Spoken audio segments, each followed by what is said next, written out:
These are the 6 strain quantities जो किसी भी सिस्टम में, the most complicated system can have these 6 quantities.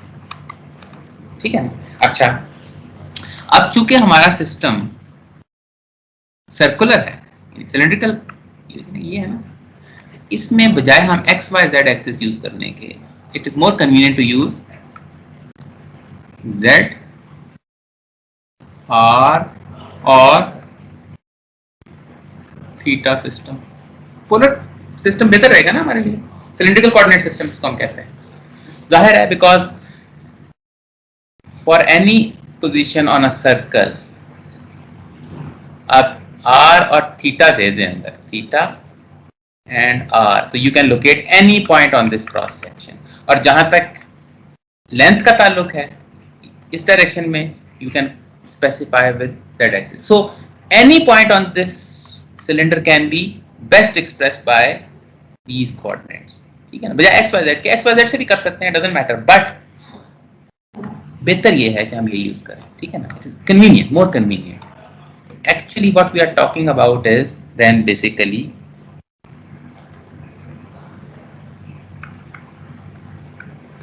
ये नॉर्मल स्ट्रेन हो गए 3, वही बात है, मतलब इसमें कोई डिफरेंस नहीं है सच, बट जाहिर है आपके कोऑर्डिनेट सिस्टम फर्क है तो इसके सबसे फर्क हो जाएंगे. ठीक है, और यहाँ पे शियर स्ट्रेन आ जाएंगे.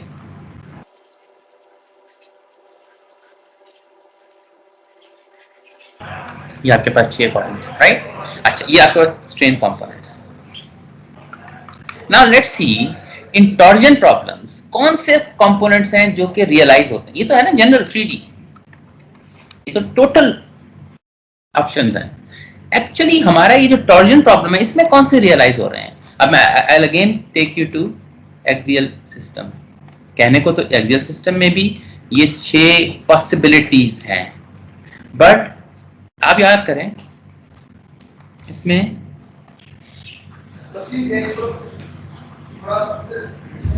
अगर मैं इसको एक्स एक्सिस मान लूं तो ये एक है, और जाहिर है वाई डायरेक्शन में भी होता है और पॉइसन रेशियो से, और तीसरी डायरेक्शन जेड में भी बिकॉज ऑफ अगर लोडिंग ऐसे लग रही है, तो ये 3 तो रियलाइज हो जाएंगे. लेकिन शियर वगैरह तो कोई नहीं है ना. शियर स्ट्रेन कब होता है. लेट्स से ये दो लाइनें हैं, इनमें 90 डिग्री एंगल है, तो मैं इसको खींचूंगा तो क्या होगा, ये डब्बा जो था पहले ये ऐसे था, अब ये डब्बा ऐसे हो जाएगा, but angle are still 90 degree. So this no shear strain, right. इस कोऑर्डिनेट सिस्टम में, एक्स वाई सिस्टम में कोई गामा एक्स वाई जो है तो 0 है, because no change of angle. And similarly other 2 also.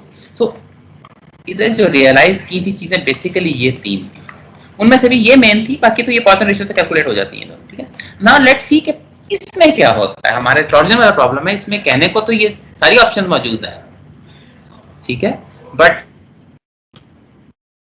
Actually realise कौन सा हो रहा है, चलिए देख लेते हैं अभी.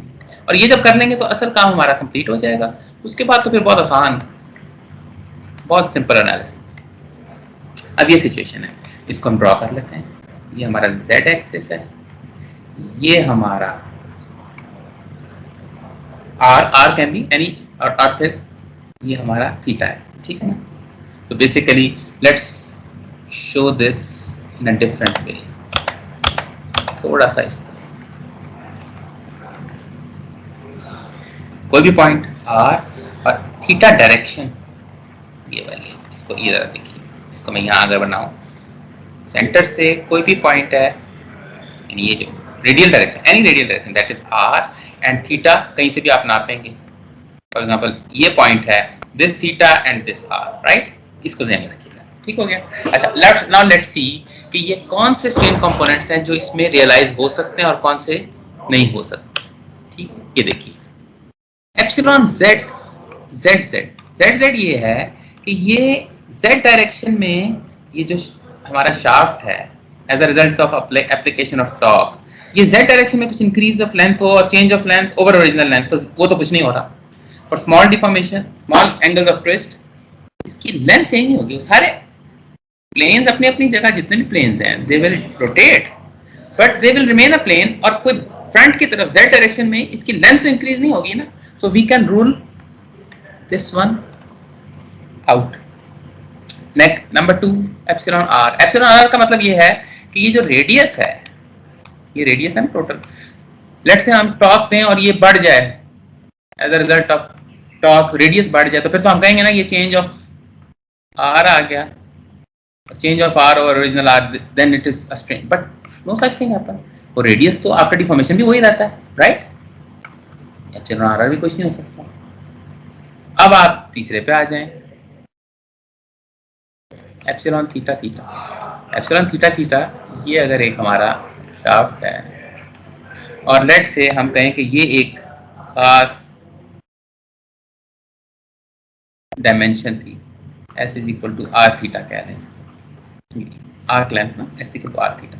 अब आपने इसको टॉप किया, टॉप किया तो जाहिर है ये डिपेंडिंग ऑन द लोकेशन ये मूव कर जाएगा, पता है रोटेट करता है, पूरे दोनों ये सारे रोटेट कर रहे हैं. कोई भी सेक्शन ले लें उसमें रोटेशन होगी, बट अगर देखा जाए तो यहाँ भी s equal to r theta ही होगा ना, रोटेट कर रहा है. इस चेंज ऑफ लेंथ तो नहीं आएगी ना इसकी, ये स्लाइडिंग आपस में हो रही है, दैट्स इट. बट एक किसी भी एक सेक्शन को आप देखें, it is the arc at any point at any radius is not changing in length, ना इंक्रीज हो रही है ना डिक्रीज हो रही है, ठीक है ना.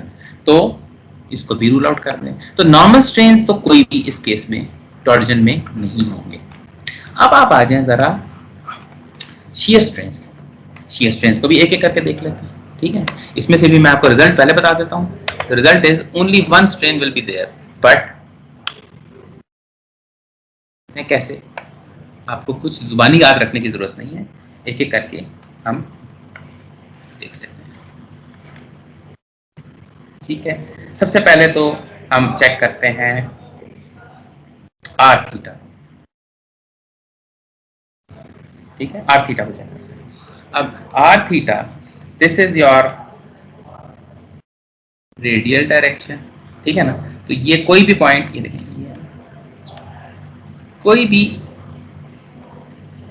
रेडियल डायरेक्शन का लाइन सेगमेंट लेने वो डी आर है, ठीक है. और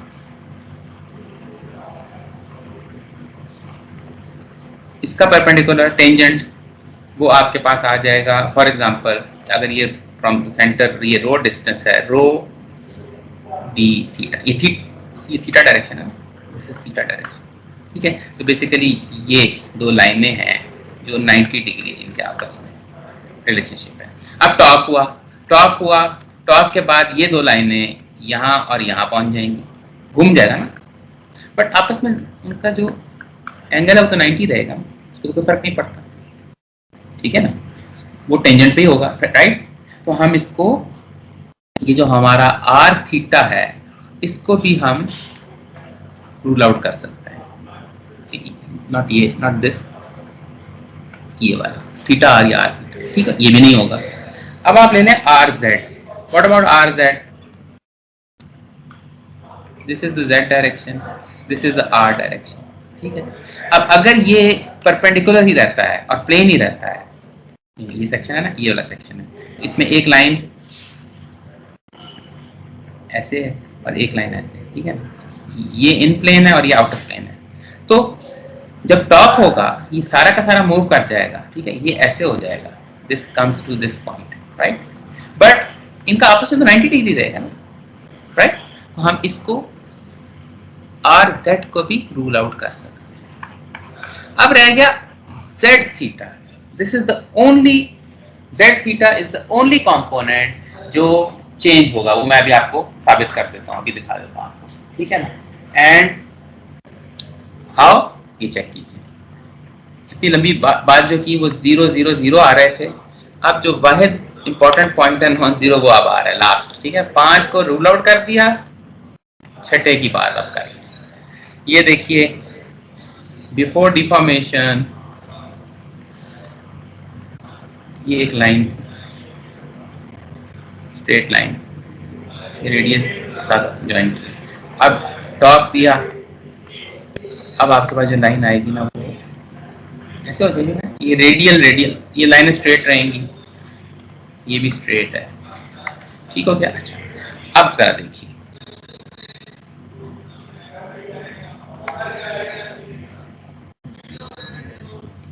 एक डब्बा आपने बना लिया, ठीक है, इसमें आपस में ये 90 डिग्री, ठीक है। अब आफ्टर डिफॉर्मेशन क्या हो रहा है? After deformation this becomes this, ठीक है ना। तो ये चेंज ऑफ एंगल आ गया ना, मतलब बेसिकली ऊपर से मैं अगर आपको दिखाऊं then it becomes like this, यानी पहले it was 90 degree, the new angle is theta dash, so this is the change of angle, change of angle आ गया ना, घूम गया ना। अच्छा, अब ये कौन सा वाला बेसिकली कंपोनेंट है, इसको जरा देखिए। This one is in the z direction, इसको dz कहते हैं, और ये वाला दिस इज बेसिकली जो भी इसका रेडियस है rho multiplied by d theta, theta direction है, this one is theta direction, s is equal to r theta. Basically I am talking about this, यहाँ से कोई भी रो लें उस पे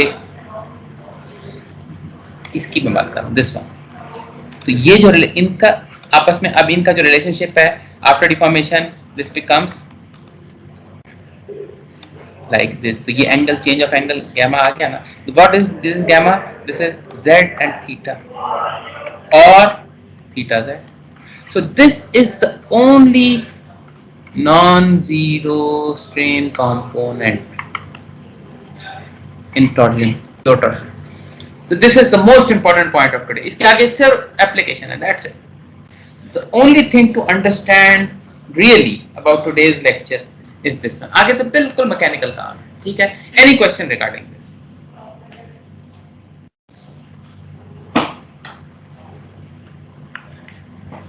Okay. Now I will show you some pictures. जी बोलें sir. ये गैमा आर थीटा वाला कंपोनेंट तो इसलिए है क्योंकि थीटा और आर, आखिरी वाले की बात कर रहे हैं? जी लास्ट वाला z theta, not r theta, z theta. नहीं सर, ये लास्ट जो जिसको हमने क्रॉस किया है, अब जो order okay yes that is r theta, yes r theta. Sir वो 0 है क्योंकि थीटा और आर जो हैं 90 में ना सिर्फ 90, थीटा और आर की बिफोर डिफॉर्मेशन एक थीटा की डायरेक्शन में लाइन लगाएं और एक आर की डायरेक्शन में लाइन लगाएं, उनके आपस में 90 डिग्री एंगल है। अब आफ्टर डिफॉर्मेशन भी 90 ही रहेगा, ये हम कह रहे हैं। अच्छा, और सर नॉर्मल वाला कहीं तो दोबारा बताएं कि वो 0 कैसे होगा? नॉर्मल स्ट्रेन तो इसलिए 0 होंगे ना क्योंकि नॉर्मल स्ट्रेन क्या होते हैं, ये देखिए फिर आपको बना देता हूं ताकि ये क्लियर रहे। अब ये z डायरेक्शन है, ये r डायरेक्शन है और ये थीटा डायरेक्शन, ठीक है ना। अच्छा, अब एप्सिलॉन z क्या है? चेंज इन लेंथ और ओरिजिनल लेंथ, यानी हम अगर टॉर्क अप्लाई करें और ये शाफ्ट की लेंथ लंबी हो जाए, लेट्स z डायरेक्शन में लंबी हो जाए, तो फिर तो चेंज इन लेंथ और ओरिजिनल लेंथ आएगा। लेकिन इसको टॉर्क देने से, खासतौर पे थोड़ा सा टॉर्क देने से लीनियर रेजिम के अंदर कैसे लेंथ इंक्रीज होगी? नहीं इंक्रीज होगी लेंथ। एक टॉर्क जो हमारा अजम्पशन है वो क्या है? ऑल सेक्शन रिमेन प्लेन, और वो पैरेलल भी रहते हैं और वो इक्विडिस्टेंट भी रहते हैं, एक दूसरे से दूर नहीं जाते, सिर्फ उनका एंगल चेंज होता है बस। जब एंगल चेंज होता है तो वो टोटल लेंथ तो शाफ्ट की चेंज नहीं होगी ना, तो जब नहीं होगी तो एप्सिलॉन z 0 है। सिमिलरली एप्सिलॉन आर क्या है? अगर ये रेडियस है, मैं इसको टॉर्क दूं और टॉर्क देने के नतीजे में इसका रेडियस इससे बड़ा हो जाए, let's say change in are आ जाए, लेट्स से, फिर तो हम कहेंगे ना strain change in r over total r. क्यों बड़ा होगा? टॉर्क से कोई ताल्लुक नहीं है चेंज इन डायमीटर का, इसी को टॉर्क देंगे तो डायमीटर क्यों चेंज होगा? So again this can also be ruled out, ठीक है ना। अच्छा, फाइनली एप्सिलॉन थीटा क्या है? मैं कोई थीटा डायरेक्शन, ये थीटा डायरेक्शन का कोई भी आर्क लेंथ ले लूं, s which is r theta, basically जो भी इसका आर रेडियस होगा, ठीक है ना, ये अगर ले लूं और अब मैं आफ्टर डिफॉर्मेशन यानी कि टॉर्क दे दूं, टॉर्क दूंगा तो जाहिर है ये पॉइंट इधर आ जाएगा, यूं आ जाएगा। अगर तो इसकी लेंथ, इस आर्क लेंथ की चेंज हो जाए लेंथ, फिर तो हम कहेंगे कि एप्सिलॉन थीटा चेंज हुआ है, क्योंकि चेंज इन लेंथ और ओरिजिनल। ये क्यों चेंज होगा? इसकी पोजीशन चेंज होगी, yes, it will move from this point two this point, बस इसमें कोई चेंज है। तो इसका मतलब लॉन्गिट्यूडनल स्ट्रेंथ तीनों जीरो है इसके। ठीक है, क्लियर हो गया ना बात? ये हम बेसिकली ठीक ठीक। अच्छा, अब यहाँ तक अगर पहुंच गए तो आगे बहुत ज्यादा मजेदार काम अब शुरू हो रहा है। ठीक है जी, अब आप आगे आ जाएं जरा असल काम के ऊपर, जो कि आसान वाला है। ठीक है ना, मुश्किल वाला ये था और आगे सिर्फ इसके रिजल्ट्स को हमने यूज करना है। ठीक हो गया? अब जरा रिजल्ट्स को यूज करना शुरू करते हैं। ठीक हो गया? चलें जी।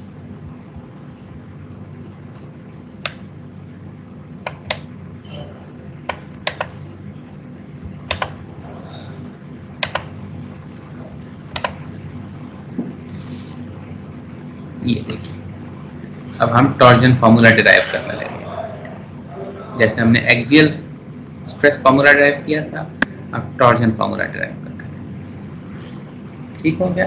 ये देखिए,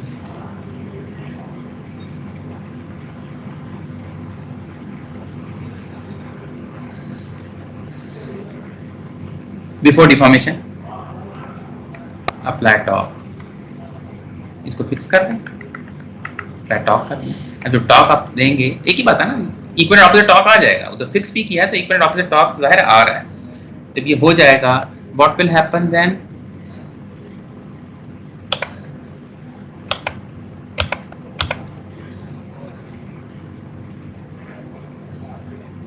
स्ट्रेट लाइन, दोनों स्ट्रेट, लेकिन जगह चेंज हो जाएगी। ठीक है, और इसको अगर आप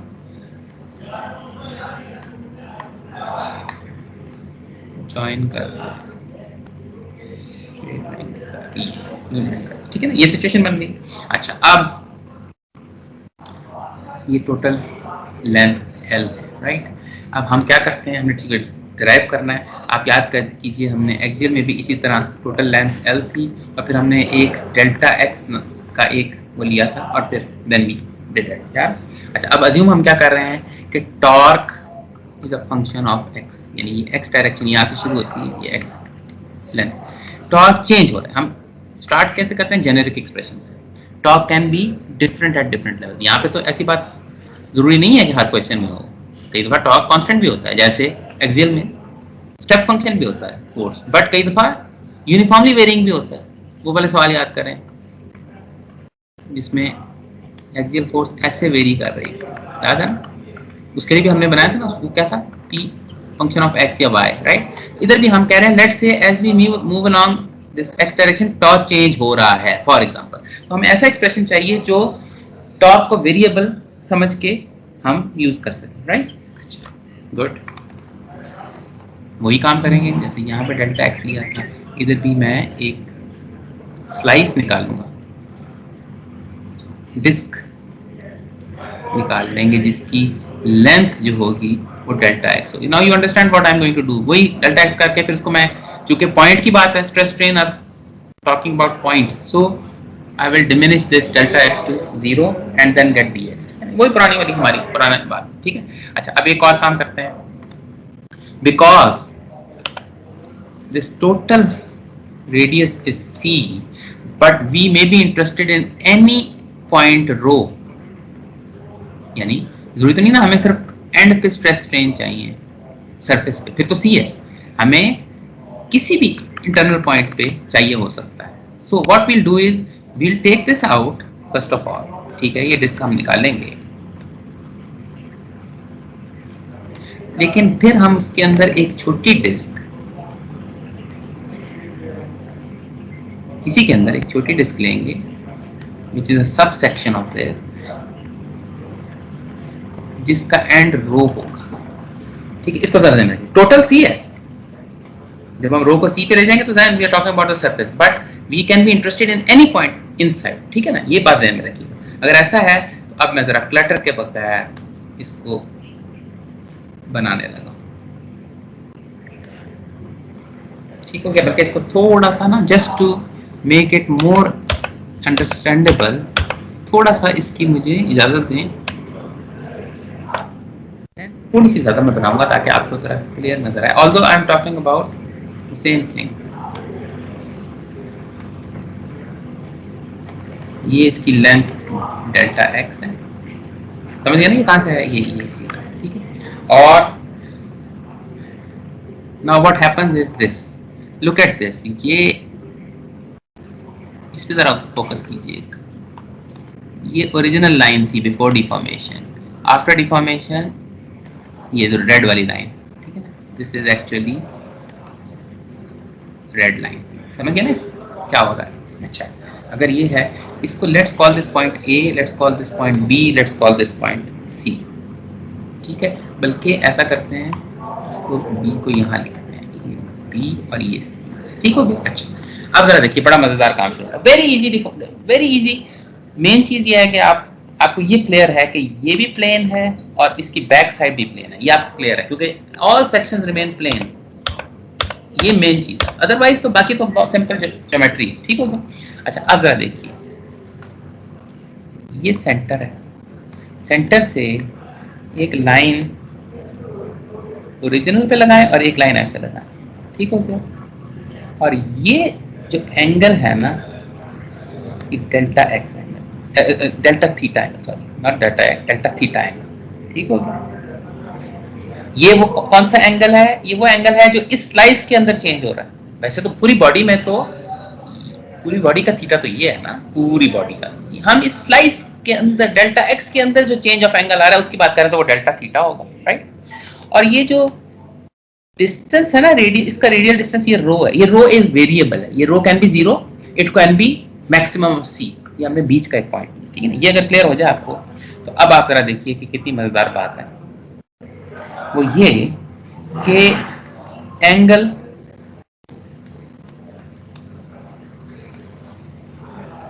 ये सॉरी एंगल, ये देखिए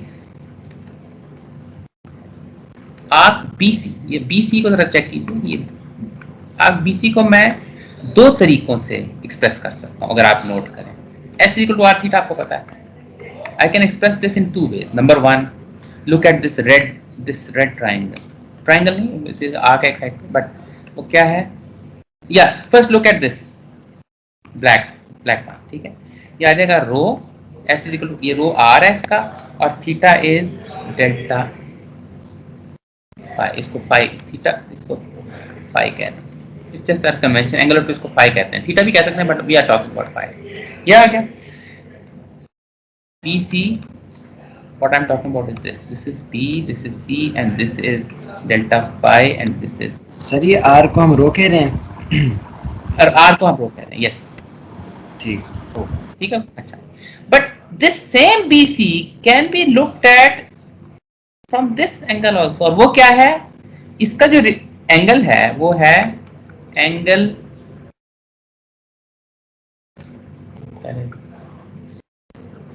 BAC,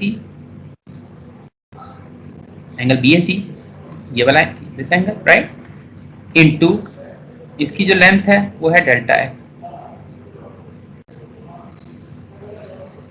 इसका R डेल्टा एक्स है और ये इसका एंगल है, और इसका R रो है और ये एंगल है। एक ही बात है ना, एक ही लेंथ BC को हम this angle multiply by this length और this angle multiply by this length, जो मैं कहने की कोशिश कर रहा हूँ वो ये, ठीक है ना। ये हम लिख सकते हैं ना, वेरी सिंपल ज्योमेट्री, ठीक है। इसका मतलब ये हुआ कि BAC basically BAC can be written as, इसको छोड़ दें, BC को भूल जाएं, ये दोनों इक्वल है ना, इनको आपस में इक्वल कर लें। BAC can be written as rho delta phi over delta x, ये लिख सकते हैं, you will agree with me, ठीक है ना। अच्छा, अब जरा देखें कि असल काम जो, अब हमने तो स्ट्रेन से में इंटरेस्टेड है ना हम, तो स्ट्रेन में कैसे कन्वर्ट करें? Very easy. ये देखिए, ये जो BAC है, व्हाट इज दिस BAC? ये देखिए, ओरिजिनली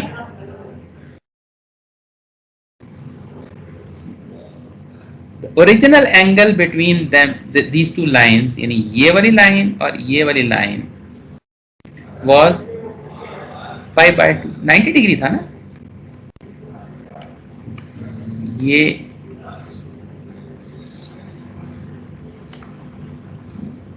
ओरिजिनली तो ये ये लाइन थी और ये लाइन थी, ये 90 डिग्री पे थी, पाई बाय 2। आफ्टर डिफॉर्मेशन ये एंगल BAC चेंज हुआ है। तो what is the change of angle BAC? ये चेंज ऑफ एंगल है इन दो लाइंस के दरमियान। अच्छा, और ये स्ट्रेन कब बनता है? व्हेन यू लिमिट BAC, यानी ये तो एक डेल्टा एक्स है ना, इसको मैं डेल्टा एक्स को मैं इनफिनिटेसिमली स्मॉल कर लूं, यानी अप्रोच लिमिट एज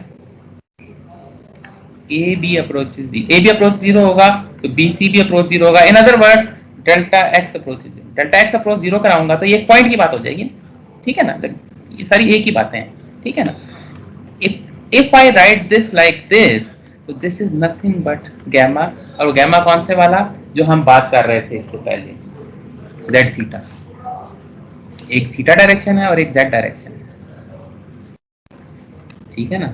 ये थीटा डायरेक्शन है टी थीटा, और ये जेड डायरेक्शन। इनके दरमियान जो चेंज ऑफ एंगल आ रहा है वो यही डेफिनेशन है स्ट्रेन की, change of angle as you approach a point, ठीक है ना? तो इसका मतलब ये हुआ कि ये जो राइट हैंड साइड है, आपने डेल्टा एक्स अप्रोच 0 करा दिया तो ये हो जाएगा rho d phi over d x. इतनी सी बात।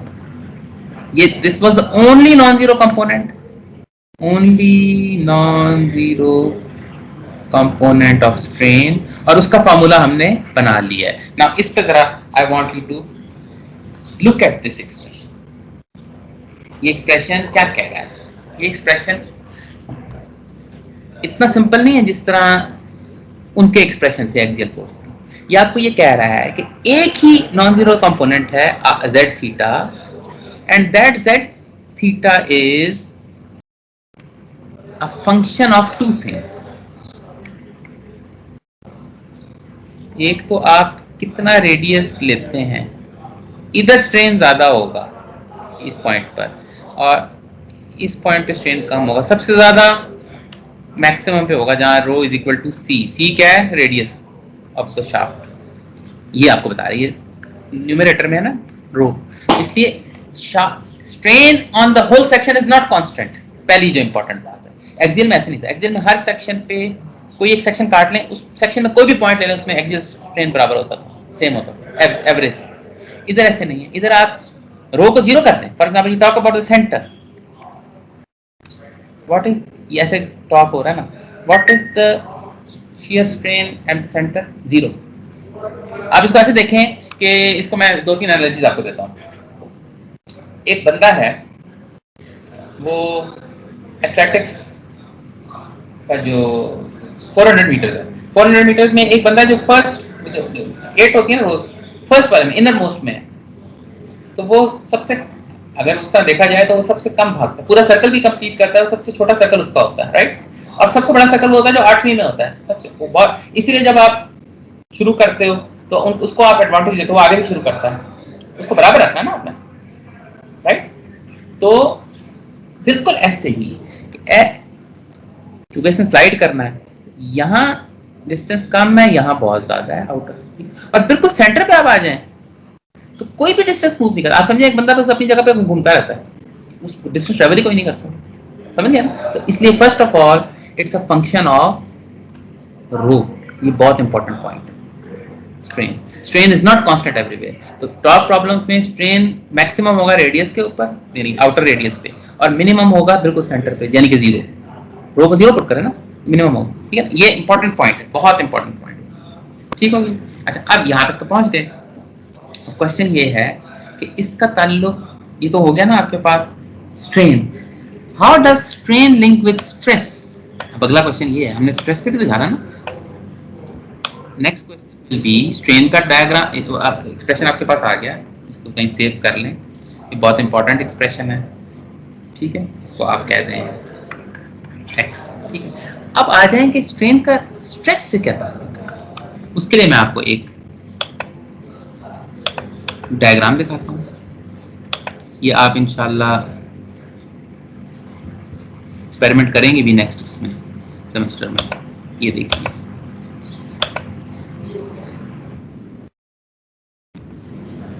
इसको कहते हैं टॉर्जन टेस्टिंग मशीन।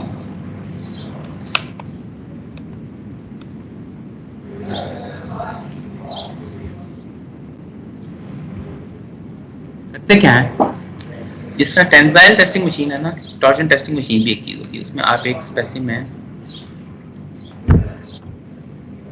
फिट करते हैं, ठीक है, और ये थिन ट्यूब होती है। इसकी मैं रीजन बाद में बताऊंगा, अभी हमारा इस वक्त ये मकसद नहीं है। ये आप इंशाल्लाह इसका पूरा एक्सपेरिमेंट करेंगे, how to conduct this tensile test. तो आपने किया हुआ है और दोबारा भी करेंगे। और करते क्या है इसमें, ये थिन ट्यूब होती है ऑफ सम मटेरियल जिसका आपने स्ट्रेस स्ट्रेन कर्व बनाना है। अच्छा, होगा क्या, इसको फिर आप ट्विस्ट करते हैं as compare to axial force problem जिसमें आप खींचते थे। इसमें खींचना नहीं है, इसमें आपने इसको टॉर्जन है ना, ये टॉर्जन टेस्ट है, it's not a tensile test, ठीक। अच्छा, इसमें मेजर आप क्या चीज करते हैं, मेजर आप करते हैं टॉर्क अप्लाइड और एंगल ऑफ ट्विस्ट, ये दो चीजें मेजर करते हैं। उसके बाद इंडिपेंडेंटली इनको ना प्लॉट करते हैं। प्लॉट किस तरह करते हैं, यानी आप इसको बेसिकली शियर स्ट्रेस टॉ और शियर स्ट्रेन गैमा में कन्वर्ट करते हैं। ये कैसे करते हैं ये अभी हमारा टॉपिक नहीं है, ये आपको पूरा एक्सपेरिमेंट करना है। अल्टीमेटली ये मेजर करते हैं, इससे ये कैलकुलेट होती हैं चीजें, ठीक है। हम ये देख चुके हैं कि शियर स्ट्रेस भी सिर्फ, मतलब शियर स्ट्रेन हम देख चुके हैं सिर्फ z थीटा है, ठीक है। तो ये मैं आपको बता सकता हूँ कि आइसोट्रोपिक मटेरियल्स में, आइसोट्रोपिक मटेरियल्स क्योंकि ये है, हम मेटल वगैरह की बात करें तो आइसोट्रोपिक है। जो शियर स्ट्रेन होता है सिर्फ उसी का शियर स्ट्रेस इफेक्ट करता है, आपस में इंटरलिंक नहीं। यानी हमने जब कहा ना कि शियर स्ट्रेन ये 5 जीरो हैं, तो 2 जीरो हैं, एक है, तो वो दो शियर स्ट्रेन के जो शियर स्ट्रेसेस हैं वो भी फिर ऑटोमेटिकली जीरो, क्योंकि उनका आपस में 1 to 1 कॉम्बिनेशन है, ठीक है। नॉर्मल स्ट्रेन तो वैसे भी शियर से कोई ताल्लुक नहीं होता, राइट। सो इसमें स्ट्रेस कंपोनेंट भी सिर्फ एक ही है और स्ट्रेन कंपोनेंट भी सिर्फ एक ही है, ठीक है। और जब ये आता है और हम इनको प्लॉट करते हैं, just like we plotted for an axial problem, tensile test के लिए हम प्लॉट करते थे ना स्ट्रेस स्ट्रेन को इंडिपेंडेंटली कैलकुलेट करके, इधर हम स्ट्रेस होता था और इधर स्ट्रेन होता था, याद करें। इस केस में ऐसे नहीं करेंगे, इधर हम शियर स्ट्रेन स्ट्रेस करेंगे और यहाँ शियर स्ट्रेन करेंगे। ये वो हैं वही z थीटा वाले हैं, लिखने की जरूरत नहीं, जब एक ही है तो लिखने की जरूरत नहीं। और we see that for metals, for ductile materials in general, up to a certain point, exactly like you got in tensile test, the relationship is linear up to a certain, उसके बाद जो भी होता है वो बात की बात है, वो हमारा उससे कोई लेना देना नहीं है। up to a certain point ये linear होता है। और जैसे सिग्मा और इसका रिलेशनशिप यंग मॉड्यूलस याद करें टेंसाइल टेस्ट में था, इधर टॉ और गैमा का जो रिलेशनशिप है वो शियर मॉड्यूलस के साथ होता है। अब ये अगेन मैं बहुत डिटेल में नहीं जा रहा कि ये कैसे मेजर करेंगे और सारा कुछ, ये चूंकि हम एक्सपेरिमेंट करेंगे ही, फिलहाल बस इतना मान लें कि this relationship is a genuine relationship between shear stress and shear strain in torsion. ठीक हो गया। इसमें यहां तक अगर आप पहुंच गए तो आगे फिर बहुत आसान है काम। ये देखिए,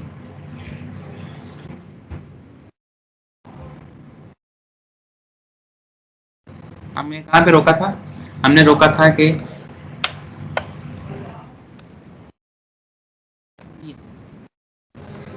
यहां पे हम रुके थे एक्स पे कि गैमा वॉस, मैं अब ये z वगैरह से जान छुड़ाने लगा तो एक ही है ना, हमें इतनी परेशानी की जरूरत नहीं होनी। यहां तक हम पहुंच गए, ठीक है। तो अगर हम यहां तक पहुंच गए थे तो इसका मतलब है, और tau is equal to G gamma, तो इसका मतलब है कि simply tau is equal to G rho d phi over d x. Simply इसकी जगह ये यहां पुट कर दिए, राइट। इसको हम इक्वेशन 1 कहते हैं, ठीक हो गया। ये इक्वेशन 1 रिलेशनशिप हमें मिल गया। शियर स्ट्रेस कैसे कैलकुलेट हो सकता है, if we know this is a big if we know this, तो बाकी रो किस पॉइंट की बात कर रहे हैं, जाहिर है स्ट्रेस भी हर पॉइंट पे डिफरेंट होगा, नॉट कांस्टेंट। स्ट्रेन अगर हर पॉइंट पे डिफरेंट है तो स्ट्रेस भी डिफरेंट होगा, and provided we know G किसी मटेरियल का, we can calculate. But the issue is we don't know d phi और डी एक्स। डी फाई और डी एक्स इज डिफिकल्ट। ये फॉर्मूला को इतना यूजफुल नहीं है, राइट? यूजफुल कब होता है कोई formula? When you can link it with some loading. याद करें एक्सियल फोर्स, मैं बार बार एक्सियल की एग्जांपल देता हूं। ए तो उसका area, geometric property, but P पता हो तो sigma is equal to P over A calculate कर सकते हैं। पी के साथ जब लिंक किया तो यूजफुल हो गया। अगर मैं सिग्मा की कोई वैल्यू आपको इस तरह की दे दूं कि डिवाइडेड बाय, तो चलो एरिया कर रहे हैं या व्हाटएवर कर रहे हैं, बट यहां कोई change in length over whatever इस तरह का कोई, ये यूजफुल नहीं है ना फॉर्मूला। ये इस वक्त ये सिचुएशन है हमारी, ठीक। We have somehow we have to link it with loading. Load क्या होगा तो फिर स्ट्रेस क्या होगा। जैसे यहां लोड पी है तो स्ट्रेस निकाल सकते हैं, ठीक है। जब लोडिंग के साथ लिंक करना ना आपको, तो अगेन लुकिंग एट इट, ये टोटल आपका शाफ्ट है फॉर एग्जांपल, इसमें कोई लोड वगैरह लग रहे हैं व्हाटएवर, इसमें कोई कंटीन्यूअस लोड भी हो सकता है, T is a function of x भी हो सकता है, क्योंकि इसमें लोड टी होगा, टॉर्क, नॉट पी। तो टॉर्क है ना लोड। तो आप लेट से कहीं कट करते हैं, इस सेक्शन में आप इंटरेस्टेड हैं, जब आप इस सेक्शन में इंटरेस्टेड हैं तो यहां पर कोई ना कोई इस सेक्शन पे टी की वैल्यू होगी ना। अब वो टी की वैल्यू रेजिस्ट कर रहा है, ये this is giving us this reaction torque, right. तो ये टॉर्क कैसे जनरेट होता है? ये टॉर्क स्ट्रेस से जनरेट होता है। जैसे एक्सियल फोर्स प्रॉब्लम में स्ट्रेस था, stress multiplied by D A और फिर ओवर इंटेग्रल, इस ये जो चीज आई थी ये फोर्स को बराबर करती थी, ठीक है ना। तो इधर भी बिल्कुल ऐसे ही होगा। इधर कैसे होगा जरा देखिए, ये सेक्शन है, इस पे कोई भी एरिया आप ले लीजिए, differential area, let's call it d a, from the centre the distance is rho, ये इनफिनिटेसिमल एरिया है, बिल्कुल पॉइंट एरिया, ठीक है। अच्छा, अब what is the force generated on this? Rho dA होगी force. This will be in the plane, in this plane, right? अच्छा, and what is the torque? इससे torque generate करना है। Sorry, I'm sorry, ये थोड़ी सी mistake है, इसको वापस लें। Force is not torque dA, force is torque dA। इस पॉइंट पे टॉ हर जगह डिफरेंट है, इस पॉइंट पे टॉ होगा, उसको उसके एरिया से मल्टीप्लाई करेंगे तो फोर्स आएगी, ठीक है। अच्छा, लेकिन हमें फोर्स नहीं चाहिए, हमें टॉ चाहिए ना। हर सेक्शन पे टॉ एक खास जनरेट होगा। टॉ कैसे होगा? Force multiply by this distance, right. ये एक पॉइंट की बात हो रही है। इसको df कहते हैं, इसको dt कहते हैं। dt is nothing but rho tau dA। This is torque generated at one point, any one point at distance rho, ठीक है। अच्छा, what about the total torque generated on this? जाहिर है पूरे एरिया पे इंटीग्रेट कर दें, ठीक है ना। total torque will be rho tau dA integrated over the whole area। यानी बेसिकली आप क्या कह रहे हैं, एक पॉइंट ये लिया था, ये पॉइंट सारे इनफाइनाइट पॉइंट लेंगे तो वो क्या करेंगे, वो ये चीज बनती है।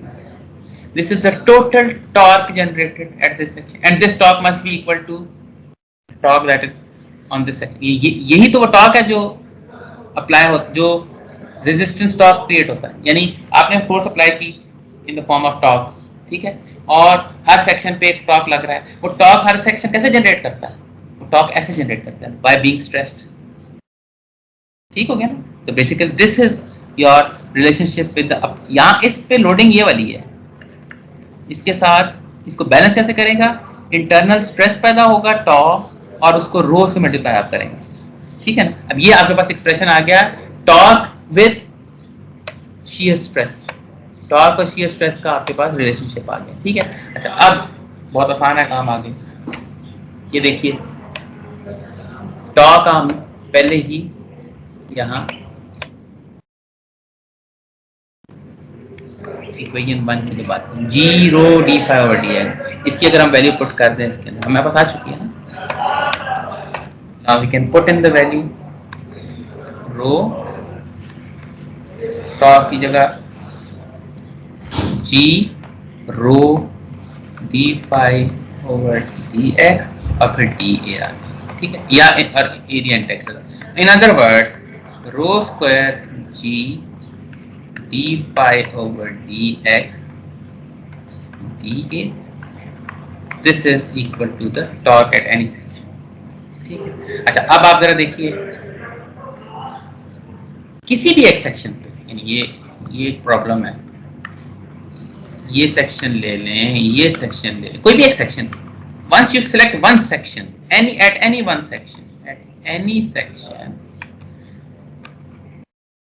d phi over dx is equal to constant।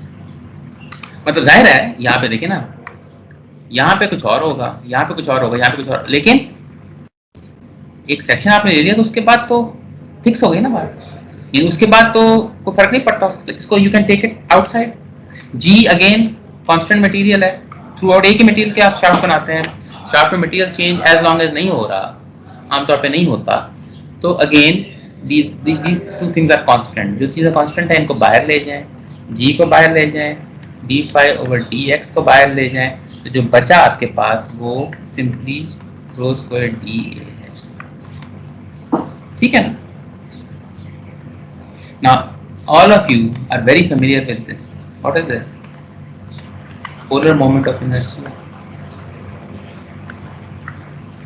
बहुत दफा आप कर चुके हैं, इसको जे कहते हैं, यानी इसको अगर मैं डायग्राम में दिखाऊं आपको, व्हाट दिस सेइंग इज, कोई भी अगर शाफ्ट है उस पे आप कोई एक एरिया लें एट अ डिस्टेंस रो, और ये डी ए इनफिनिटेसिमल एरिया लें, and then you take the square of this multiply by this area infinitesimal area, and then you integrate it over the whole body, this gives you rho square. अच्छा एक और चीज आपको याद होगी, इसी चीज को, ये तो पोलर है ना, एक पोलर के बगैर वाला, यही मैं एरिया लूं, ये डी ए, और यहां से मैं इसको y ले लूं, y स्क्वायर डी ए, और फिर इसको ओवर होल इंटीग्रल एरिया लूं, या इधर से मैं x ले लूं डिस्टेंस, ठीक है, और x स्क्वायर डी ए और इसको इंटीग्रेट कर लूं ओवर एरिया, तो ये इनमें से एक जो है ये आई वाई वाई है, आई एक्स एक्स है, और एक आई वाई वाई है, I x x I y y, इनको कहते हैं second moment of areas.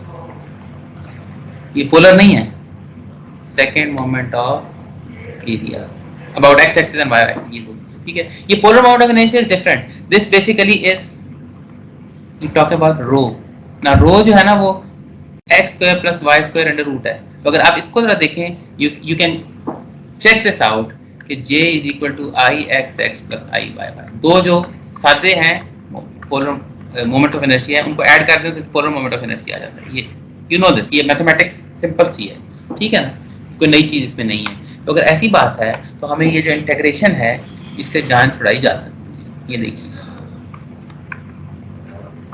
Ji d pi over d x G, और in other words d phi over d x is equal to T over J G, ये एक equation आपकी बन गई, ठीक है।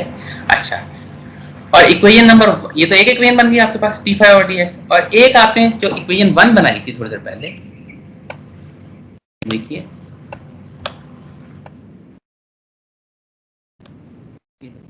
पॉइंट है, इस पे खत्म करते हैं। एक आपने ये इक्वेशन बनाई थी इक्वेशन 1, इसको भी मैं अगर रीराइट करूं, मैं लिख सकता हूँ ना d phi over d x is equal to tau over G rho, लिख सकता हूँ। इसी एक इक्वेशन आपको d phi over d x की टॉ ओवर जी रो आ गई, और एक इक्वेशन आपके पास इसी की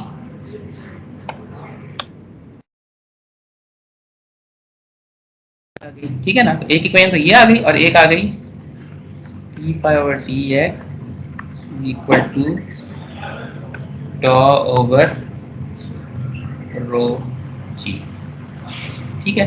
इनको इक्वेट करते हैं तो हम आपको ट्रोजन फॉर्मूला आ गया, T over J G is equal to tau over rho G, G जी से कट गया, राइट। तो अब आपके पास बस ये मैं यहाँ पे खत्म करूंगा क्योंकि मैं इसकी एप्लीकेशन अगली बार कराऊंगा। टॉ shear stress is equal to T over T rho over J. This is your what is called the torsion formula. अच्छा, ये क्यों यूजफुल फार्मूला है? वो यूजफुल फार्मूला इसलिए है कि अब आपको ये बताया जा रहा है कि ये एक शाफ्ट है ना, इसके किसी भी सेक्शन पे आपको शियर स्ट्रेस चाहिए, इसको निकालना है, ठीक है। अब देखना है कि इस सेक्शन पे टॉर्क कितना है, बोले हैं हर सेक्शन पे डिफरेंट हो सकता है टॉर्क, ठीक है, बोले हैं। अच्छा, J is a polar moment of energy, ये तो ज्योमेट्री की प्रॉपर्टी है, ये तो अगर डायमेंशन पता है कैलकुलेट हो जाएगा, राइट, आएंगे हम इस पे अगली बार। अब लेकिन क्वेश्चन ये है कि ये रो पे डिपेंड करेगा, इस सेंटर पे 0 है, मैक्सिमम रेडियस पे होगा जब आप रो की वैल्यू टोटल ले लेंगे, बीच का हर पॉइंट पे डिफरेंट वैल्यू आपके पास आएंगे, ठीक है। तो दो लिमिटिंग वैल्यूज में रखिए, दो लिमिटिंग वैल्यूज। ये फॉर्मूला तो कंप्लीट है, इसके दो एक्सट्रीम वैल्यूज क्या हैं? Minimum tau is equal to 0 at rho is equal to 0, we are talking about center, centre पे रो 0 कर दें, 0 हो गया, सारा कुछ खत्म हो गया। Max tau is equal to tau max is equal to t c over j। c क्या है? टोटल रेडियस c था, रो तो एक वेरिएबल है ना, can take any rho, but c is the maximum value of the geometry, t c over j ये है at the